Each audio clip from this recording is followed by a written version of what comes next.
एक गांव में मीरा नाम की एक बहू रहती थी, जो अपने ससुराल में सभी की चहेती थी। उसका हर कोई आदर करता, सिवाय उसकी सास के, जिसे बहू से न जाने क्यों चिढ़ थी। सास हमेशा मीरा को परेशान करने के नए नए बहाने ढूंढती रहती थी। कुछ महीनों बाद सास अचानक बीमार हो गई और कुछ ही दिनों में उसकी मौत हो गई। लेकिन उसके बाद गांव में अजीब घटनाएं घटने लगी। लोग कहते कि रात को सास की आत्मा एक चुड़ैल बनकर घूमती है और सिर्फ अपनी बहू को सताने आती है।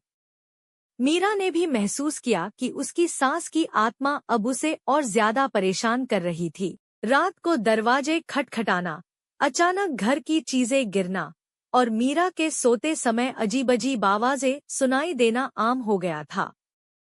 गांव वालों ने मीरा को सलाह दी कि वो मंदिर जाकर पूजा कराए, ताकि उसकी सास की आत्मा को शांति मिले।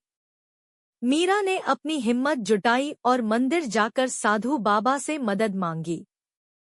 साधु बाबा ने उसे एक ताबीज दी और कहा, इसे पहनने से तुम्हारी सास की आत्मा तुम्हें नुकसान नहीं पहुंचा सकेगी।